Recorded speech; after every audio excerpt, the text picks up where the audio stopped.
coverage of the Edo State Governorship Election Petition Tribunal sitting in Abuja. Of course, you know today is 2nd of April and the judgment is coming up today. Let's quickly link up with Iharo Atta, who is covering live this tribunal judgment. Iharo, good to see you. You already gave us a preamble of what to come. I mean, looking at the setting in the courtroom and all of that.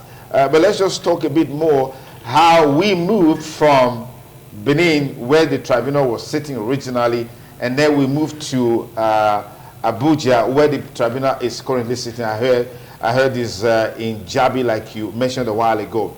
How would you describe the setting so far? Because it looks like once that movement took place, the hostilities that we saw by political thugs disappeared into thin air. Can you take us through that for a start?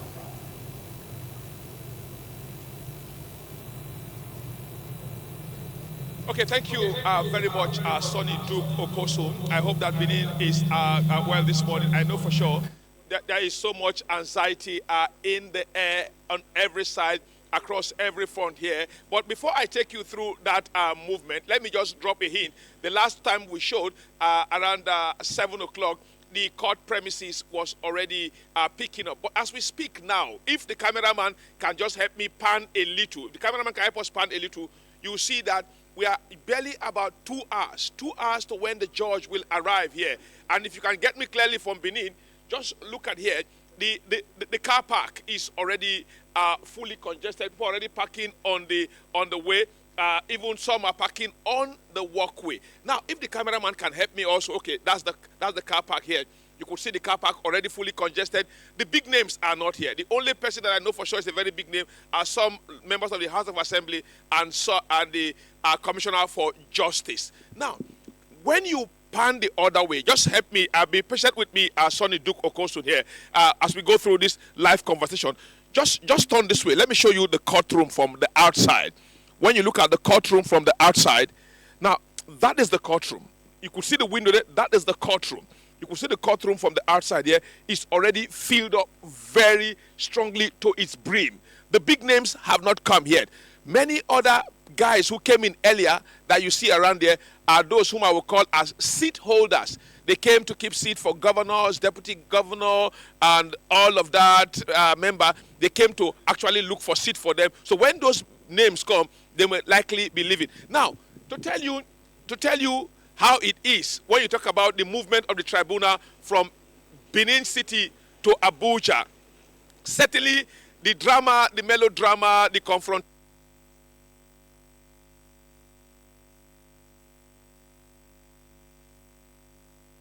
the accusation, the fighting, the carrying of guns don't happen here. Everyone you see here behave themselves so much. They behave themselves extremely so much, and what we see is that they are so well behaved. Now, if we can show you in the whole of this place, if you look at it very clearly, let me show you. No single policeman is here. These are civil security officers. No single policeman, not even a civil defense is here. No single person, and all those persons who are here are extremely well behaved. And you understand how beautiful it is here. Everyone is well behaved, very orderly.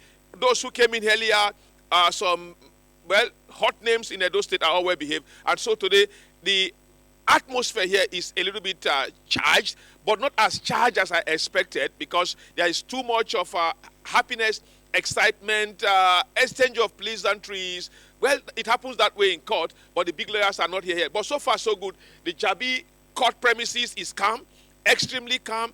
Everyone behaving orderly. Everyone behaving, just watching how it goes. But for now, courtroom is already very filled. An expectation is up there that at the end of the day, okay, I'm seeing some convoy driving in now. If we may just, cameraman, just open your shot. Let's know those who that will be coming down. Just a minute, our Benin studio here. Let's just be observing who will be coming down. I'm seeing some buses apparently carrying some a political appointee. Just come with me here. Let's see if we can get the persons who are coming down here. Some of them, if you are just patient with me a little here, let's just observe those who will be coming down from those buses. I guess they are prominent Edo public office holders that are coming. They are all coming. Let's just hope we get all of them very clearly here. But so far, so good. We are waiting for the buses to come. We are waiting for those in the other buses to come here to know those who are inside the buses. This one appears to be a member of press crew. Okay, this is from Taraba State. From Taraba State here. This is our press crew. They are coming with, let's know who are those that will be coming down from this bus. If we are almost done, let's know those who will be coming down from the bus here. And let's know those who will be coming down. This is largely from okay, a very senior advocate, senior team of lawyers. Okay, we're all seeing them here. We're expecting very soon we'll have a large number. Besides these ones that came in, security men accompanying their bosses or whoever they are bringing here. Quietly within the court premises, there is largely no security personnel at all here. But I believe as we move on here, there will be so much to tell you. But so far, the mood here is calm. Within the people's faces, you see anxiety, but some of them shared so much pleasantry. The commissioner for justice in Edo State is here. I think Dr. Sage came in a lot earlier, was one of the very first persons to come. And members of the State House of Assembly are also very much here, although Speaker Blessing Agbebaku is not here. Let me just interject a little bit. Many stakeholders are here, and they are all anxiously watching. And that's how far the state is currently at the moment. Okay, fantastic. I can hear you clearly. That's a very comprehensive review of how the court premises looks, and then of course people have started coming in. When we saw the first clip you showed us this morning, the hall to me appeared to be very small, and then of course we just had few people. You're saying at the moment the hall is already packed full with a lot of seat holders. That's quite interesting. Quite interesting. But let's just quickly look at the decision, of course, in moving the tribunal sitting from Benin City to Abuja. From what you've told us so far, it means that it was a wise decision to relocate the sitting from Benin City to Abuja. That seems to perhaps explains why there's a lot of calmness, and people are behaving well because they know the implication if they misbehave at the court premises in Abuja. We have also that 3 petitions are up for judgments today in this expectation. You want to throw light into those petitions that the panel will be, making pronouncement on today. You want to quickly give us insights into that?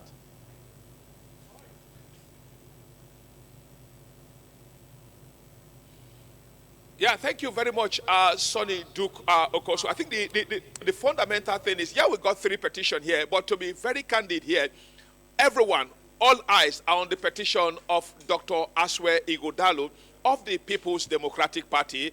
That's the main contender in all of this. I'm sorry, I'm not calling others pretender, but when you get to that extremely congested courtroom, you understand that it's a 2-horse race.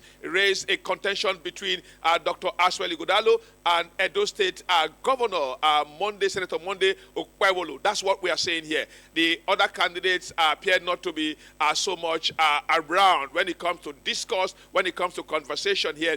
And if I get myself right, Dr. Aswe Ighodalo presented about 15 witnesses or 15.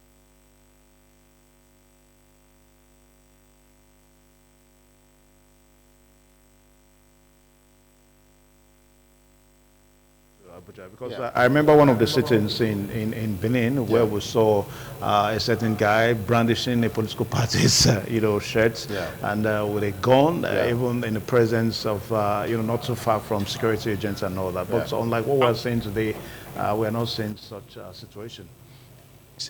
So far so good here. Everyone is just watching, and from the analysis here, Ikaro, I mean, that's just a very beautiful insight that you brought to bear on the expectations surrounding the Edo State Governorship Election Petition Tribunal judgment. We're hoping that more information will come.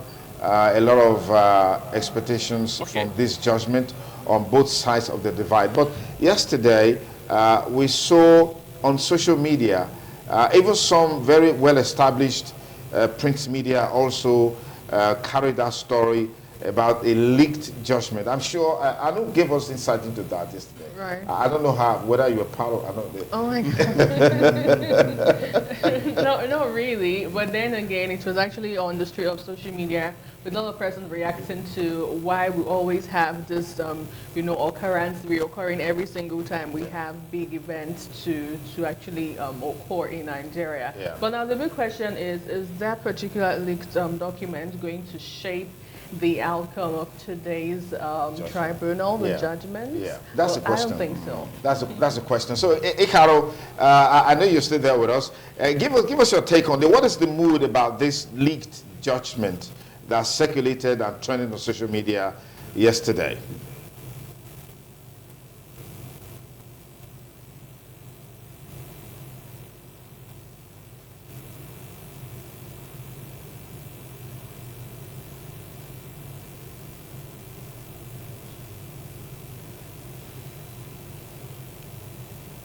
Okay, when I came in early this morning, I actually asked some lawyers, some persons around, what's their take on the leaked document, off camera anyway, and they told me clearly, well, that as far as they're concerned, that's a fake news, that's a fake document.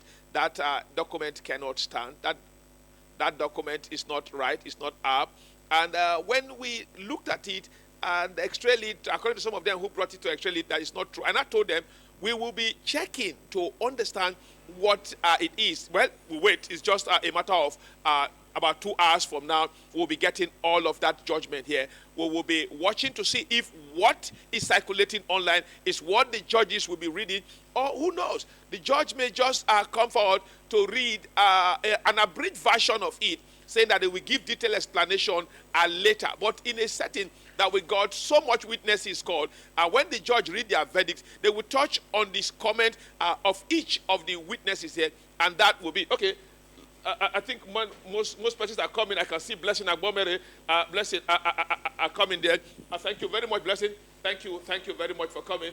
We'll be talking more on that. Okay, that's Honorable Blessing here, and so much persons are coming in here. And you could see many big names from Edo State all are coming. And sometimes we turn to look back to look at the persons coming. You could see all of them are driving in. The area is congested. The car parks are already filled. The walkways are almost blocked. And yet the very big names expected have not arrived. And all of them are just arriving at this moment here. I wonder, even the seat holders, I don't know whether there will be enough seat for them. We'll be seeing the hall screening. Persons already are judging themselves by where they place themselves in their order of hierarchy. Some persons who are already there now may be asked to even go out of the court to allow some big political names, either in the APC or in the PDP, to have their seat. Or some will just do it on their own, having judged themselves that some higher persons are coming. But going back to what we were talking about before, all this arrival of these names distracted us here. The fundamental thing is that they are saying that the judgment is fake news, whatever it is. We don't know what it is, but what we would have expected was to see persons come out yesterday within the judiciary to debunk that as fake. For now, we've not gotten anyone debunking that as fake within the judiciary. But we'll leave it at that. Maybe it's fake. But when the judgment is delivered in the next few hours from now, Sonny Duke and Anu, we will not be certain that really that judgment is either fake or is it genuine, leaked by a secretary or somebody who had access to it. We are all humans, and somehow you cannot tell what the interests of human lies here. But fundamentally here, I know for sure that no one can tell whether it is really fake, but it is the judges who will come in to give their judgment that will convince us whether that particular leaked judgment is fake or genuine. Fantastic. Let's quickly walk you through your perspectives on how social media is impacting on dissemination of information. When you follow the coverage of this election on social media, on the side of the ruling party in the state, you know their perspective. And then if you go to the contenders, the major contender in this election, that is the PDP, you know their perspective. So in a sense, if you want to lean on what is coming from both sides, we probably will be misled. What's your take on that as a challenge for the ordinary man on the street who probably may not have the tools and the skills to be able to see this information and get the truth and believe the truth and hold on to the truth as far as this issue is concerned?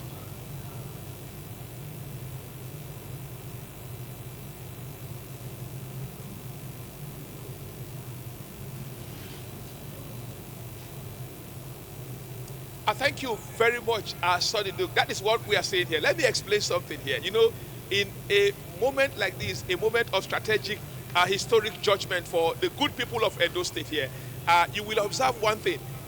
Most of the parties here are coming with their own media crew. Let me use the language, media crew. Some of them came with some persons who are currently streaming some things online and doing analysis within the purview of the ideology that they represent, either the PDP or the APC. Some of them got some, if I'm able to pan and turn to some extent, you will see one or two persons who are not within the conventional journalism practice, or even the conventional order, but they are just here invited by one or two big names who will come with their own social media crew to start to tell people within what their bosses represent. Some of them are very much around here. I think they have now come to understand that the new media is a very active space. And while people want to get the news firsthand, they really had to keep their own social media crew very, very much. Okay, more big names are coming. Okay, I think this is the APC chairman here coming. Well done, sir. Thank you very much, sir. Most of them here are still arriving, and we just keep seeing them. Sorry for all of this here. Now, coming back to the social media, they are really using the media because, one, from the palm of your hand, you can start to get information, whether genuine or fake. And sometimes the worrisome thing we must take, Sonny Duke and Anu, is the fact that these people engage in narration that are heavily one-sided. You know, like ITV, being a global brand, is regulated. We work within the context of fairness, objectivity, and balance, and all professionalism that defines the media and the broadcast industry. Sometimes being watched by NBC and others. But this social media handle, no one is watching them. So when these people get to the court, there are very many around this court premises. So please, for those of you who will be watching, who will be following through, I will advise you stick to ITV. Get the conversation, get the reportage right and balance here. Because some of the ones I see people make here, some are already drawing conclusion on all sides, depending on where they belong to. Either party P or party A, they are already making analysis within that level. Some are even alleging peradventure it did not go their way. They will whatever tell people that it was not good. I think we see all of those things here. But I think the social media is a bomb. And if you follow that, just opposing it to what Donald Trump said, he discovered that he needs to reach out to the young people and he targeted them via social media and he got them. I think that's what we see around the Edo big names here in the APC and the PDP, really sponsoring social media. I don't want to call them attack dogs now. And praise singers, but I think that's the best name for them. But I don't want to use that name for them. And they are all everywhere around the court premises at the moment, trying to do everything to make their bosses happy and show that their bosses have arrived, show that the people are the much in the hall, show that they are the ones setting agenda for discourse, show that they are the ones who are likely going to win. But I think it's all a social media frenzy here. But within us, we will keep giving them up-to-date information as it really matters, and not the one that is tinted towards any side. All right, so Sonny, just before you ask the next question, you know, something just popped up. Ikarata keep on saying I know, and Sonny Evans is also here too. Now, you know, what I'm saying, you know, talking about the leaked judgment, I think we have time in our hands to actually know whether the judgment actually leaked or not. Because for me, please just forgive me. I'm sorry, Mr. Evans. I'm sorry. It's okay. That's okay. Ikarata. Now, I've seen copies of the leaked judgment. So at the end of the day, the re-judgment now is going to be made available. Yeah. I mean, after the I know we have the judgment is over. opportunity to So make we'll that have to comparison. compare. I think so if we compare, yes, and the leaked judgment is similar with the judgments of the day, yes, then of course, no, of course, the credibility of the tribunal will be at stake. The credibility of the judiciary will be at stake. And that's really something. And the credibility of the judgment too will be at stake. I think everything that has to do with the judgment will be at stake. But I know I wanted to. And just to add to what you said, just as Ikarata has said, nobody has come to debunk all of the unfortunately, nobody. The tribunal hasn't come out to debunk it. Right.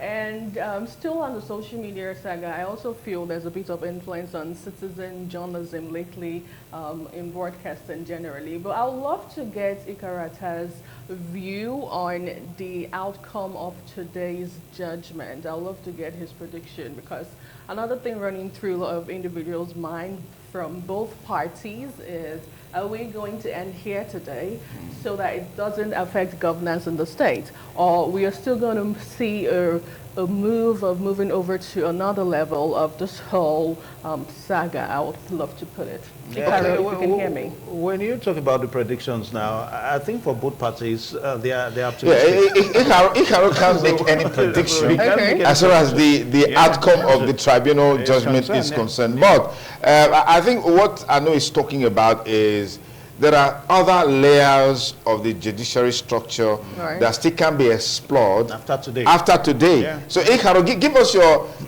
insight into that. It doesn't end today. I mean, whether we like it or not, there are still other layers of adjudication that will still take place, regardless of what happens today, regardless of what the judgment is today, regardless of whoever the judgment, is in favor of. Yeah. So, give us your insight on that.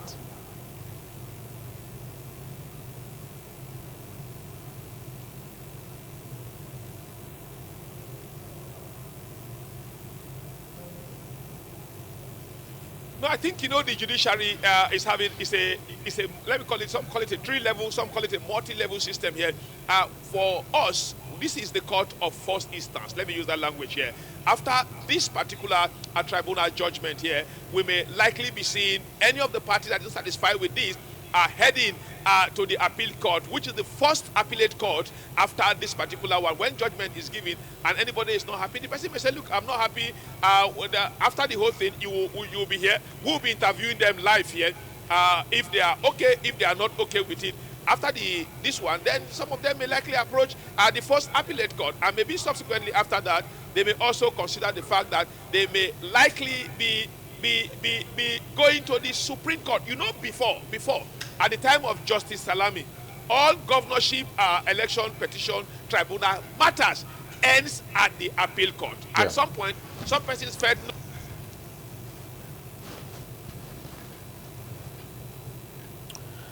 a bit of a technical glitch there. All hog to the apex court, and they did that and went straight to the apex court, and that became the norm for now. Currently, as we speak, let me let you know, in the House of Reps and in the Senate, there is a bill on constitutional amendment.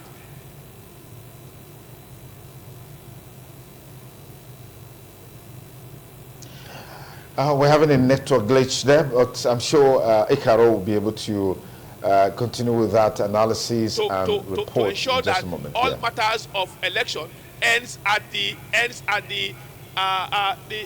appeal court when it involves governorship election here. But I think as we extrain and look at all of this conversation here, we will be seeing persons are coming forth on board to actually talk on this. But for us here, but it depends on what their client, who may ask them to proceed to the first appellate court or to go to the other court here. And we have also, let me also inform you, if we engage on that, because we have so much journalists covering this, so much journalists are covering this here, and we just hope that we'll have a time. I know some of them are around here to just bring them to share their thoughts with you on what it actually takes to cover such landmark judgment. Fantastic, fantastic. On a general scale, some legal icons are already, expressing their concerns about the fact that the decision about who governs or who shouldn't govern really doesn't rest on the electorate anymore.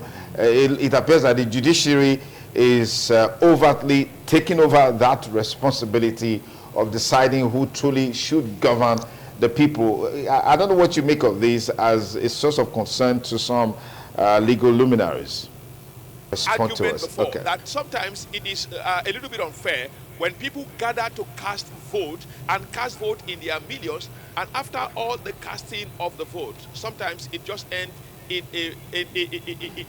a system where the judgment at the end of the day is given by some team of 3 or 4 or 5 lawyers, and that have to some.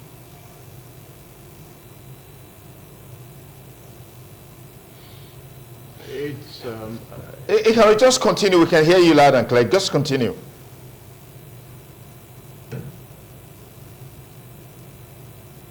All right, so I think the implication.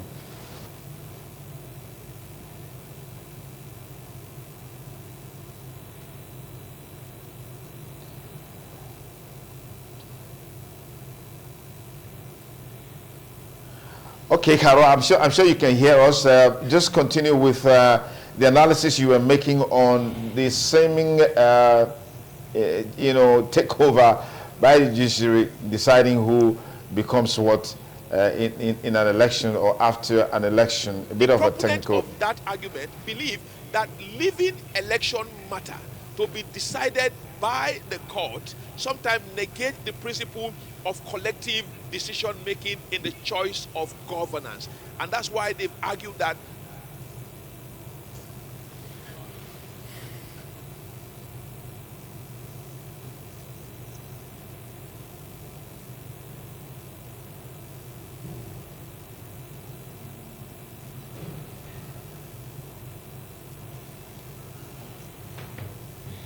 I think like we said before, the people will go out to vote. The party will bring out their candidate in a system like ours that is party-based. When these candidates are brought and everything is on, after everything, someone approached the court.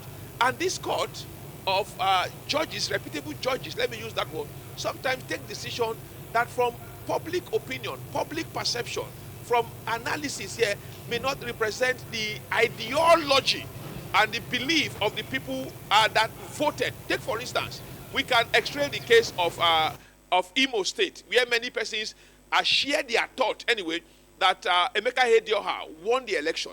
But due to some technicalities, it ended up in the hand of Hope Uzodinma. And that have left many persons talking and asking that is it the judiciary that will now be deciding who governs? Because the concept of democracy, of collective involvement in decision-making, collective involvement in choosing who becomes leader is now being negated.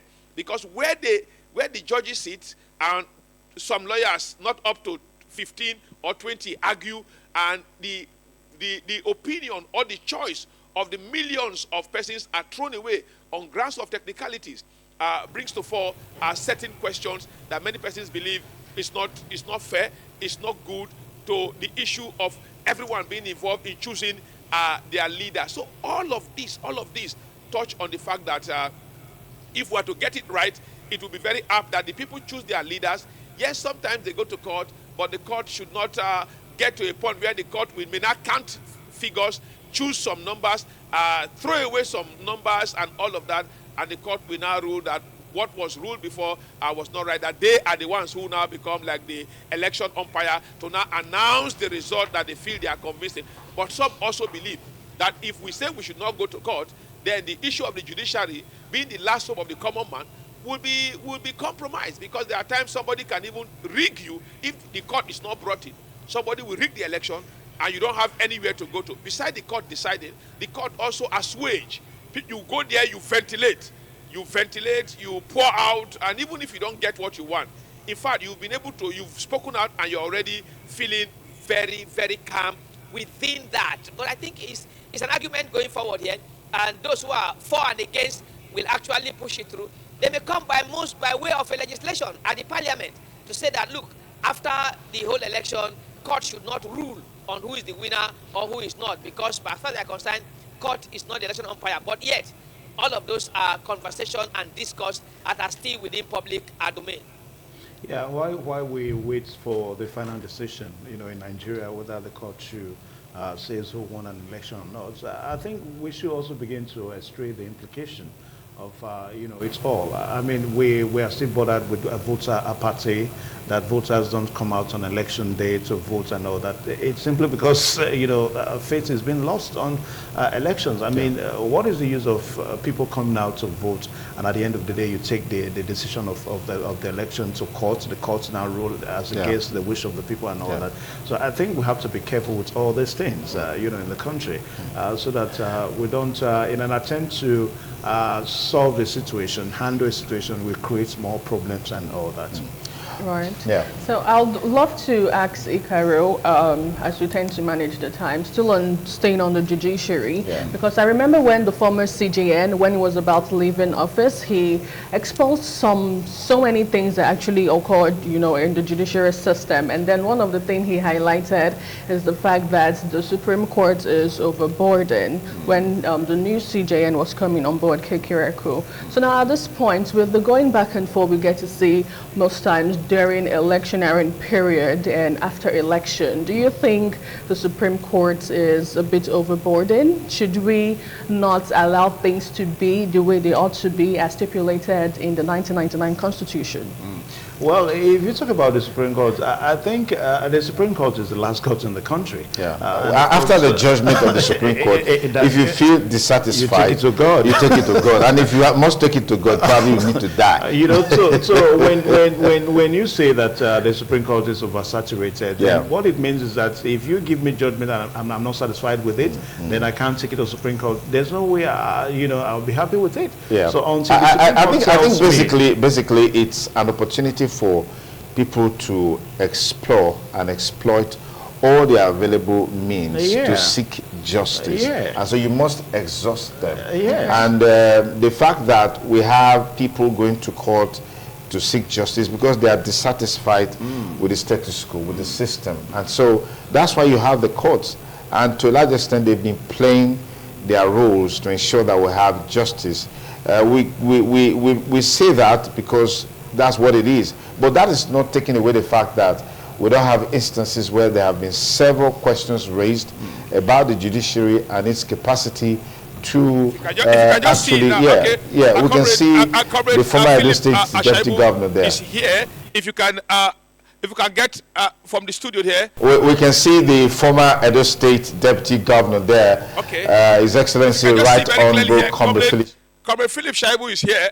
We've seen so many. I think it's the biggest name now so far. Maybe after him, we'll be seeing Governor Kwebolo and others. Comrade, welcome very much. We will not be preempting the judge. We will not be preempting the judge here. We will not be preempting the judge here. But yeah, we won't be preempting the job here. But are you? I don't want to ask you anything that will be legally involving here. But how do you feel? Yeah, fine. I'm very good. I'm very optimistic. Like I've said to people from my experience in judicial and litigation, I'm from tribunal from 2003.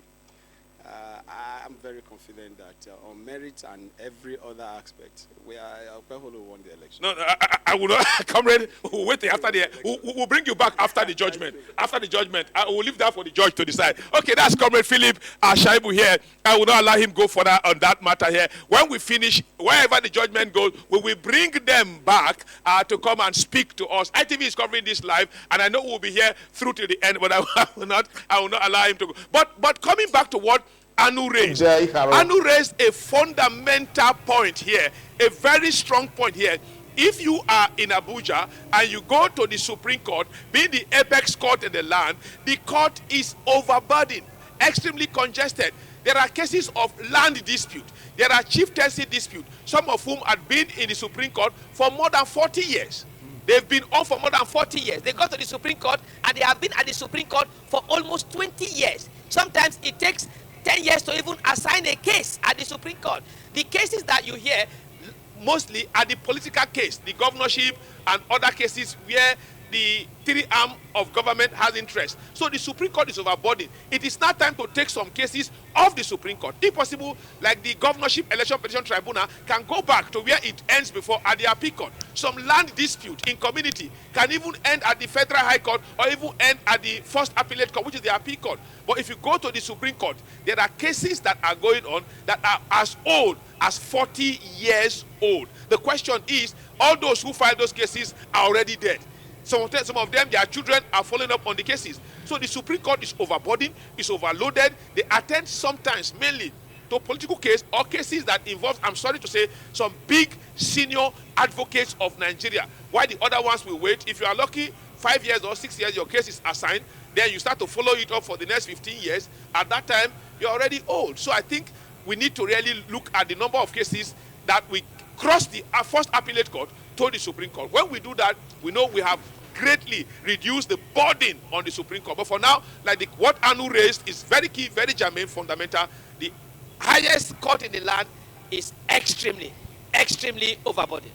I think for now, we will just post this live coverage of the Edo State Governorship Election Tribunal judgment. And as we make progress, we'll bring Iharo on again. I will be back here to talk more on the happenings there.